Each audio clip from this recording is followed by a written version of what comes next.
இந்த இயர் நம்ம வீட்ல வரலட்சுமி பூஜை வைக்கிறதுனால, முன்னத்த நாளே வந்துட்டு கொஞ்சம் க்ளீனெல்லாம் பண்ணி விட்டாச்சு வீடு. அதுக்கப்புறமா வியாழக்கிழமை காலையிலேயே கொஞ்சம் நம்ம கலசமெல்லாம் ரெடி பண்ணி, உள்ளே போடுறதெல்லாம் போட்டு வச்சுட்டு, அம்மன் முகத்தையும் அலங்காரம் பண்ண ஸ்டார்ட் பண்ணியாச்சு. எனக்கு தெரிஞ்ச மாரி, எனக்கு புடிச்ச மாரி என்கிட்ட இருக்க கொஞ்சம் திங்ஸ் எல்லாம் வச்சுட்டு ரொம்ப அழகா பண்ணியிருக்கேன். இந்த மூக்குத்தி தான் ரொம்ப ஹைலைட்டு. ரொம்ப அழகா வந்திருந்தது இந்த தடவ கலசம்.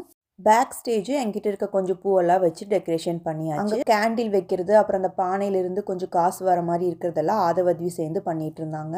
இந்த மா இலை தோரணம் கட்டுறது கூட ஆதவோட ஐடியா தான். நாம் யூஸ்வலாக கட்டுற மாதிரி கட்டாமல் இந்த மாதிரி கொஞ்சம் டிஃப்ரெண்ட்டாக பண்ணியிருக்காங்க.